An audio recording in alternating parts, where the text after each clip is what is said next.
ان الذین قالوا ربنا اللہ ثم استقاموا، دیکھا نا یہ وہی لفظ کیا ہوتا ہے اس سے؟ تتنزل علیہم الملائکۃ، ان پر فرشتے نازل ہونے شروع ہو جاتے ہیں. کیا بات ہے! اس عمل کے نتیجے میں یہ صرف کیا دے دیتے ہیں کہ ربنا اللہ کہتے رہیے تو آپ پھر دیکھیے تو صحیح فرشتے نازل ہوتے ہیں آپ پر. وہ موت والا فرشتہ تو نازل ہو جائے گا، وہ کل ہی کافی ہے گا اس کام واسطے.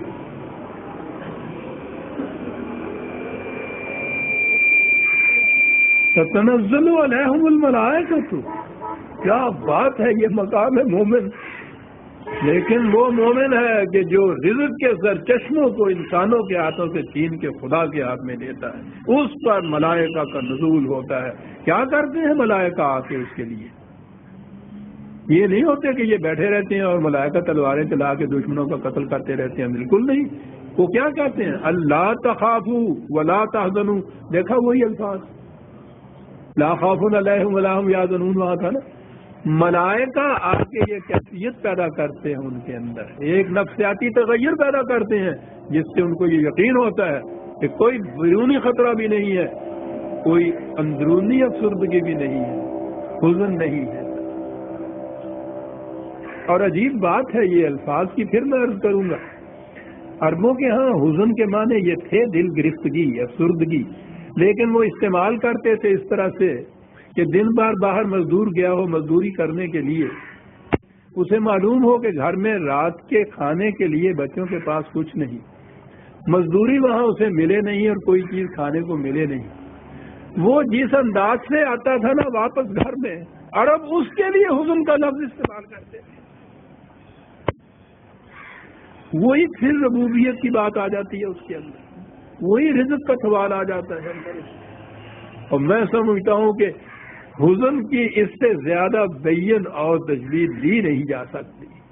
اس مزدور سے پوچھیے جو خالی ہاتھ گھر آ رہا ہو اور پتہ ہو کہ بچے اس کا انتظار کر رہے ہیں کہ ابو آئے گا اور کچھ کھانے کو لائے گا، اور اس کے پاس کھانے کے لیے کچھ نہ ہو. یہ ہے حزن جسے کہتے ہیں.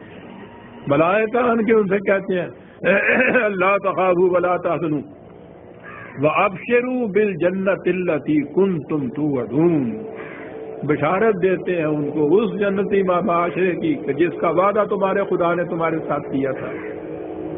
تم نے یہ کر کے دکھا دیا کہ رزق کے چشمے کسی انسان کے ہاتھ میں نہیں ہے، اور اس نے وہ جنت تمہیں عطا کر دی کہ جس کا تم سے وعدہ کیا گیا تھا. سنیے ملائکہ کیا کہتے ہیں، نحن اولیاؤکم فی الحیات الدنیا و فی الآخرہ. ہم ہیں تمہارے دوست، مددگار، ساتھی، تائید کرنے والے. کہاں؟ اس دنیا میں بھی، آخرت میں بھی. اس دنیا میں بھی انہوں نے کہا تھا نا کہ وہ لا تخافوا ولا تحزنوا، تو گویا اس دنیا میں بھی کیفیت یہ ہوگی نا اس قوم کی جو قالوا ربنا اللہ پر مستقل مزاج رہے گی. اس دنیا میں بھی ملائکہ اس کے مددگار ہوں گے، دوست ہوں گے، رفیق ہوں گے، معید ہوں گے. اس دنیا میں یہ جنت ملے گی یہاں. وہ آخرت کا لفظ میں چھوڑ دیا ہے کہ وہ تو ایمان ہے ہمارا، جا کے دیکھیں گے یہاں کیا پتہ ہے ابھی اس کا. بات تو یہاں قرآن نے پھر حیات دنیا کہی ہے. دنیاوی زندگی میں یہ کیفیت ہوگی، خوف نہیں ہوگا، حزن نہیں ہوگا. یہ تو نیگیٹو چیز ہے. خوف نہیں ہے، حزن نہیں ہے، نہیں ہے، ٹھیک ہے. پازیٹیولی مثبت طور پر کیا ہوگا؟ کچھ ملے گا ابھی؟ کہا جی وہ معاشرہ، وہ جنت